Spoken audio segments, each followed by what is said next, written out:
Hello, we're in the agave fields. This is where tequila begins, is in the fields. I'm here with Jesus. Jesus has 30 years of experience as a humidor, about the same age as Chamucos tequila, so he began when we began. These agaves are mature agaves. When people ask how old are your agaves, it's about maturity more than it is age. We have a high standard of bricks of sugar. What we're harvesting today is over 32, maybe 36 bricks of sugar. We're also asked oftentimes, are we in the highlands or the lowlands? Well, we're actually neither. We're in the lowland area, but we're at the highland elevation. This is volcanic soil. We have red earth here. We have black earth here. You'll see there's weeds. That's evidence of organic farming. We don't use pesticides, herbicides, or fungicides. Jesus here is going to go ahead and start trimming. He's a humidor. He's going to start trimming this agave, and let's begin. So some of the things that we do in the production of our farming is we follow the contours of the land. So we use a drone to do the topography, and if there's a curve across a ridge or a mountain, we follow that curve. That helps us to maintain the plants, to harvest the plants, but also helps the soil from eroding. It's part of the process of our farming. We have humidors out here daily. We have mature agave and young agave. There's about 750,000 plants in the ground here, all different ages, all different maturities. And we'll get into a little bit more detail when we're kind of sitting in a classroom setting.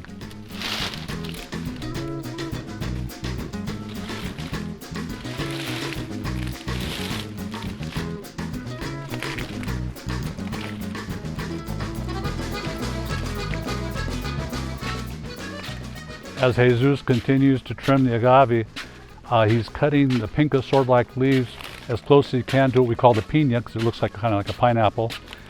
And he does this because our standard is really low levels of methanol. If we leave too much of the pinca, the sword-like leaf, it'll raise our levels of methanol, and we want to reduce that potential for hangover.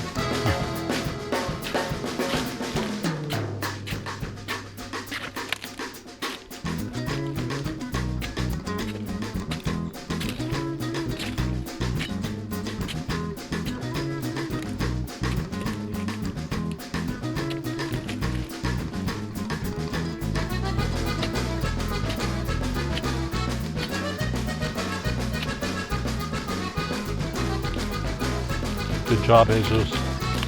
Buen trabajo.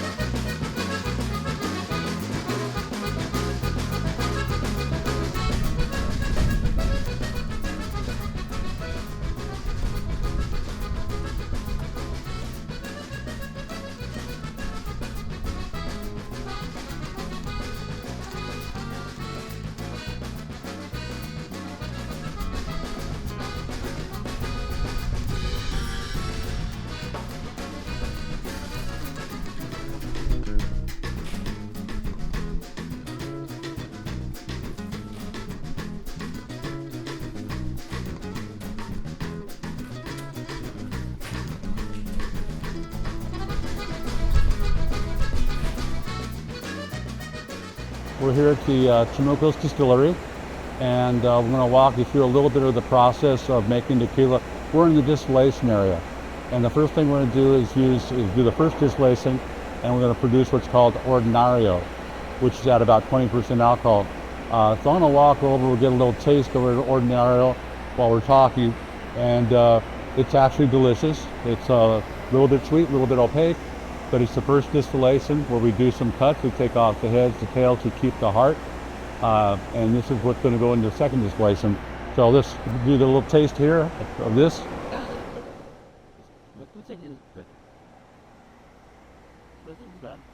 It's slightly opaque, very, very slightly, but the flavor, the aroma is amazing. It resembles that of freshly cooked agave.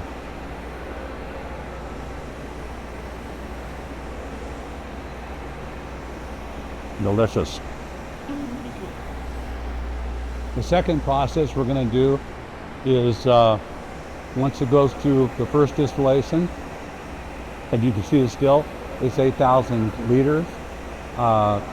What will remain is Ordinario that goes in the second distillation is about 3,000 liters. That's a 3,000 liter fermentation tank. And once that, we cut the heads and the tails, the tequila, second distillation called tequila. We'll get about 1,200 liters. And let's go give that a little try. So the process is, with heat, it's actually steam. We heat the mustro, which is the cooked agave juice, and we heat it slowly and pull off some of the compound that we don't want to consume. Keep as much of the heart as we can, but keep it clean. And the hard part to do is have a really clean distillation. Yes, we retain a lot of flavor, and that's the difficult part of making tequila. It's a slower process than mass-produced tequila. Let's have a little taste of the actual tequila coming off the second distillation.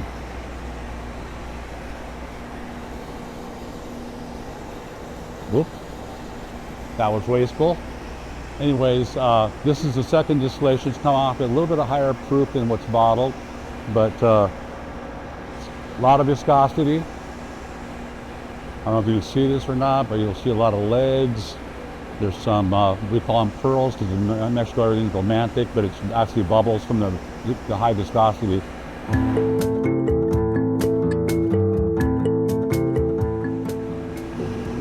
Excelente, simplemente excelente. Very good.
Hello, we're at the Chamucos glass factories. And you can see a lot of activity here.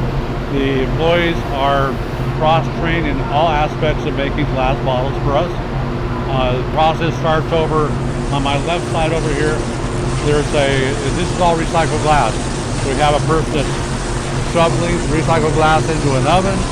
We have people working with a wand, taking glass out of the oven, taking it from a globe of glass on a wand, cutting it, dropping it into a pre-mold.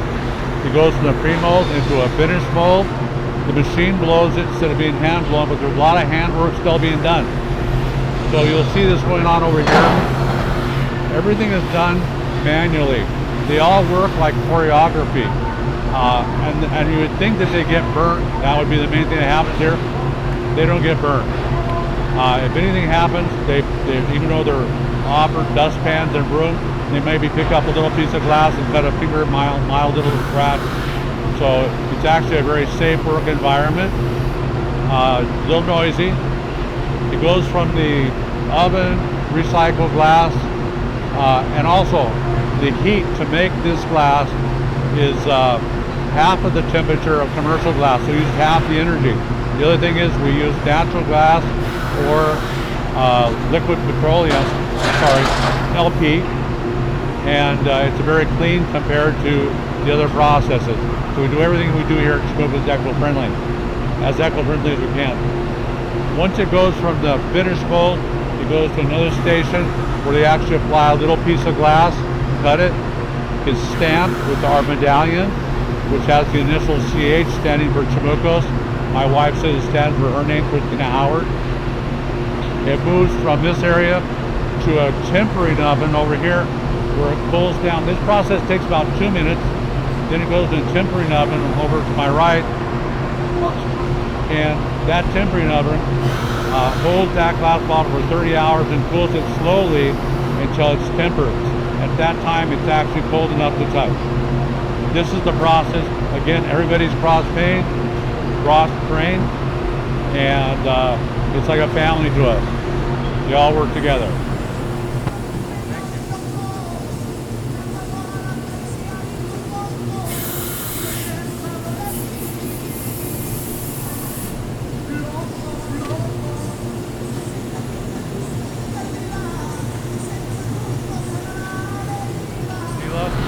And in this process, we're adding the unique and distinctive medallion on the bottle. The bottle has to be hot. It's almost the same temperature as the medallion when it's being applied. So over on this side, you'll see a flame keeping the shoulder of the bottle hot. And some little piece of glass comes out of an oven. It gets cut at right, exactly the amount of glass. She stamps it with our medallion, which has CH. And from this process, the bottle is basically done. This whole process took about 2 minutes. However, now it goes into a tempering oven to make the glass strong, and it takes 30 hours in that oven, and it gradually cools over 30 hours. Once that 30 hours is up, it's a very strong bottle, and it can be actually handheld and moved and bottled and placed in the case.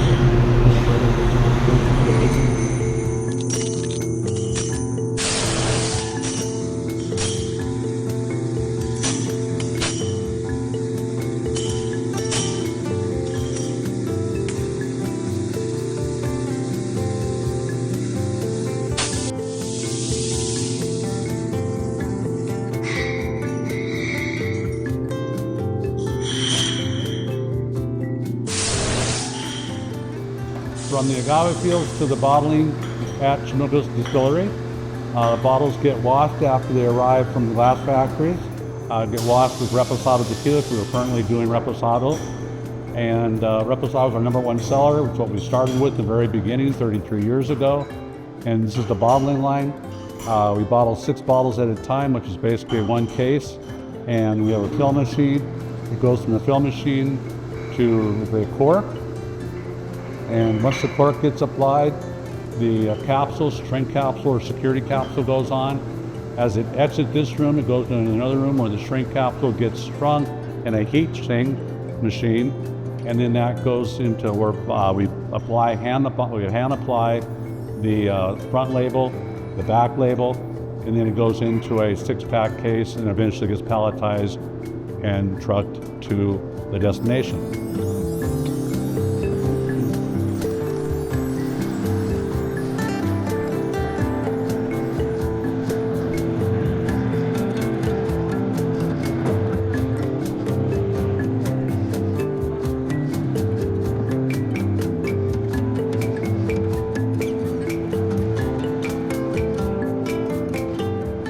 Every step in making Chamucos tequila is important to us, from the field to the distillery to the bottle, but also here at the lab. This is our Chamucos lab, and I want to introduce Javier. Javier is our chemist. He's very experienced in chemistry. He has a big background in tequila. His specialty that we're really proud of is he has a lot of expertise in developing yeast and also fermentation. Here in the lab, he's using a hydrometer to check the levels of alcohol. We have a log here that is a whole history of our productions going back several years, and it's pages and pages of time and temperature for pulling making the cuts in the distillation. And something very important that we also have here is gas chromatography. Very few distilleries have this instrument. It measures every step of the process. It keeps me on track when I'm making tequila to make sure I'm consistent. So while I'm making it in an analogical manual methods, using time and temperature, making the cuts, he's verifying everything every few minutes with gas chromatography to make sure our quality control and our consistency is perfect. Here we are at the Chamucos Distillery at the bottling area. After it goes through the filling area, it comes through the heat sink where the security capsule gets heated on and shrank. And from this point, is the labeling, and we bring it over to the gals here who are hand labeling. They're applying the front and back labels. Quite a bit of work done. This looks like the final process, but it's far from it. The final process is when you enjoy Chamucos tequila. Thank you so much for having Chamucos at your favorite restaurant, bar, home. And here's the best part.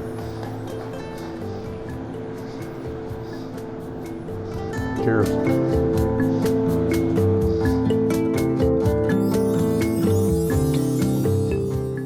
Chamucos knows that very few things carry the value of nature and the passion of man's hand. Here at Chamucos, we do our very best to produce the best tequila for you.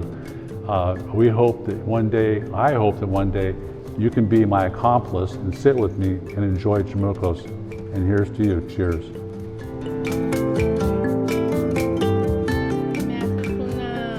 También una de... ¿Alguna de frutos rojos les gustaría para Sí, una de frutos rojos con chamucos blanco, por favor. blanca para su acompañante? Tiene una delicia. If you have an opportunity in your Guadalajara, you have to come to Vincent to try Sí. their food. It's phenomenal, beyond amazing. But we have a fun time. We're going to call this time Spirited Conversations with Chamucos. We have consumers that oftentimes ask questions through our website and on social media. So I'm going to take some questions. I hope someone stuns me. Yeah, I'll ask you some questions from that come to the website or to social Okay, media. So let's fire away. one of the questions that they ask is, what is better, agave from Los Altos or from the lowlands? This is a really interesting argument. Agave from Los Altos, the highlands, versus agave from Valle, the lowlands. They argue back and forth depending on where their distillery and where their agave is farmed. My own opinion is we've made Chamucos from highland agave and from lowland agave, and I think they're both great. They have slightly different flavor profiles. They're both amazing. Any of the agave grown in the region of tequila is properly farmed is going to be good agave. We moved from the highlands to the lowland region. However, what's unique about Chamucos and where we farm our agave is we are at the same elevation as the highlands, but in a lowland area. So what that gives us is the brick red soil that you see in Los Altos and the highlands, along with dark or even almost black soil, which is volcanic, which comes from volcanoes nearby. So we have both types. Our climate is a little bit milder, less chance of snow and ice, which can kill agave.